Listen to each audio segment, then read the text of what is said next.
My name's Rob, Managing Director. I've been in this building for a couple of years now, and I've never felt anything in it at all, to be honest. There's noises, but it's things like the wind and the rain. It's a metal roof building, so it makes noises, it creaks. I've never heard or seen anything that's scary. So, sorry, that's not what you want to hear, but is that okay? Hi, Johnny, the sales rep. I worked here about a couple of years now. There's been a few odd noises, nothing out of the ordinary really. Seagulls on the roof, lost cats, trains, that sort of stuff. I don't really believe in ghosts, and I just think this whole mostly not haunted investigation is just going to get in the way of work and just slow everything down. I just want to sell doors. Alright guys, it's Grampy Bryan, as you are probably well know. I'm 100% convinced that there's something in this place which is from beyond the gravy. My old nan used to always say that ghosts are like rats, that there's more of them than there are of us, and you're never far away from one. The rest of the team think I'm speaking gobbledygook, but I've seen and heard stuff in this place that can't be explained or blamed on whiskey or too many energy drinks or being a pensioner. That's what I am, you know. But I'm interested to see what the mostly not haunted team can discover. It'd be nice to prove to people I'm not stupid, I'm not senile, I'm not a silly old man. Well, I am, but not in this case, when it comes to the ghosts and that, because they is real, and I'm telling you from the bottom of my heart, that I believe, 100%. I'm Andy. I work in the warehouse and showroom here at Composite Doors Cardiff, and to be honest, I don't believe in ghosts at all. I've heard nothing unusual, nothing strange, and I think it's all a bit of a farce, to be honest. If the mostly not haunted team managed to find something and prove me wrong, then that's great, but I'm not a believer. Alright, I'm Carl Welshman, and I used to be a tenant in the building that you're actually investigating. Now, I'm not a guy who's scared easily. Really, I consider myself quite brave. I like horror films and creepy stuff, and I'd say I'm open-minded. I'm open-minded to ghosts and supernatural, but I'm also not gullible. I'd say if I'm gonna believe outright in something, I do need hard evidence. But that's not to say that I don't think that there might be stuff out there. I'd say that I'm an open-minded skeptic. You gotta keep your mind open. You never know, do you, for certain? I was working there for a few years, and there were definitely things going on that were a bit odd. You just couldn't quite explain them. You couldn't say it was like a passing car, or people running about upstairs, or the wind blowing things, or anything like that. And I'd say, yeah, it did freak me out from time to time, but I never thought there was anything like nasty, anything like that. I felt uneasy, absolutely, but I'd never say I was proper scared. I've been allowed to use the office to do some additional research on the place, which I'm doing with Grampy Bryan. Alright guys. He's over there. I've actually been allowed to use Jonathan's desk as he's off, because apparently he has a lot of time off. But his desk is immaculate. Rob really should pay him more. But anyways, so yeah, we're doing some additional research to basically look into the history of the building, history of the people that worked here. Someone will answer that in a minute. Yeah, we'll keep everything to ourselves.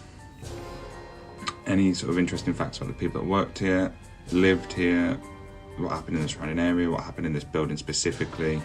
I've also heard there's been multiple lost cats, and animals can come across as spirits as well, so might even capture, an apparition of a cat or something. And then when the team are carrying out their actual investigation, what I'll be doing then is I'll be cross-referencing all the information that we've found, all the research we've done, with what they find, see if any of it matches. If it does, I hate to say it, but that would almost solidify the fact that they've caught something genuine.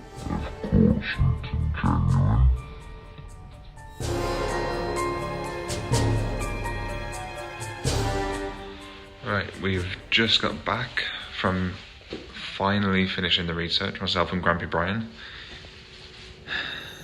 It's been hard work trying to get stuff done with him, but that's another story. The information we found, it was difficult to come by because it wasn't all online. We actually had to go through like land registries to find out more about the land this building is on and the surrounding area. That was a slip of the tongue, not a possession. And we even had to go to the local library, Barry Library. I'm confident that due to how much of a pain this research was to do, that the rest of the team hasn't done it.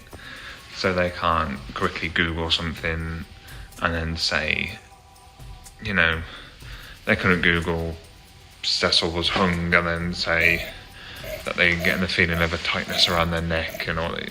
They can't. If they do come across anything that was quite hard for us to find and then get it spot on, then it would be very difficult for me to debunk. So annoyingly, that would kind of prove that spirits are real and they have communicated with them. As I mentioned earlier about Cecil hanging, that is public knowledge that he hung. However, the more detailed parts of what we found out about it aren't. They took some real investigative skills, and it was old text that was about 500 or more years old. Grampy Bryan was actually the one who wrote it. It's that old, but it took some deciphering, but I'll give him credit. Grampy Bryan managed to help out a lot with that, and he's got a bit more information about it for you.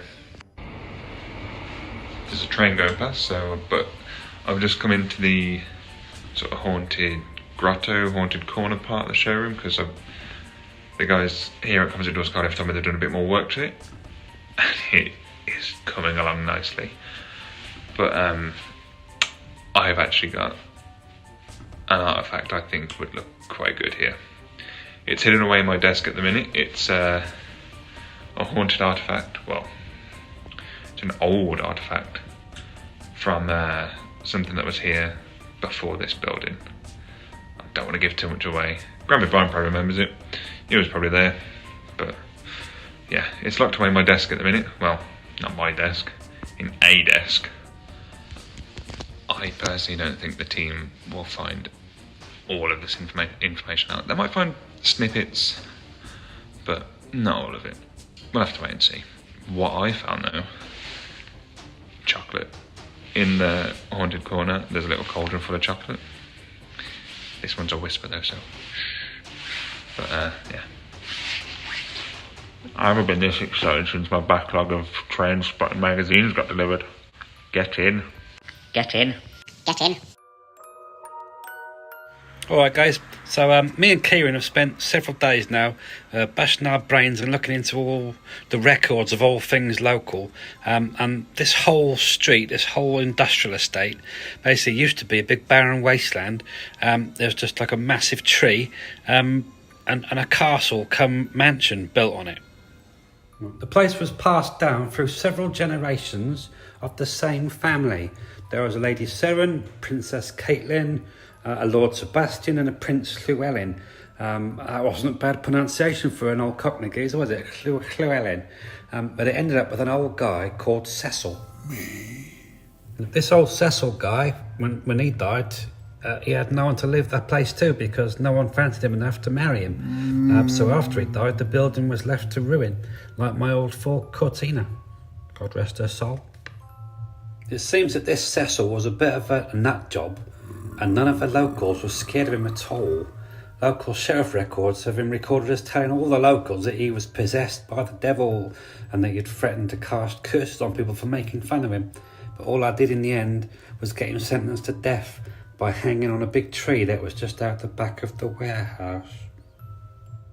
Curse you. Now Cecil was buried under what will have now be the warehouse. It was roughly where I'm standing now, which backs up for me that there's definitely been some weird stuff going on, because it was in here when I first heard stuff. So yeah, facts.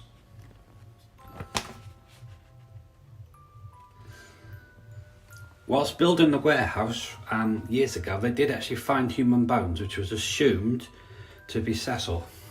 This is not Cecil. There's no actual evidence that it was him, and there's been no recorded sightings of the guy in over 500 years. Until recently, maybe. It was me. Oh, bloody look like my ex-wife. Now, there's a couple of paintings we found of Cecil on record, even a painting of the old hanging tree that we found, as well as records of his execution, which was, oddly enough, on Halloween, October 31st in the year 1517. Freaky. Right, so we've got Cecil's name and the names of his family before him. We know the building that he lived in dated back to Norman conquest, like 11th century. Just before I was born, believe it or not. We've got loads of information, and we'll keep a lot of it under our hats in case we need it. If we do need it, you know, we've got it. I know Kieran doesn't believe, but I absolutely do, because some of these facts are already sort of close to the bone. Close to my bones. I actually feel quite close to Cecil, if I'm honest.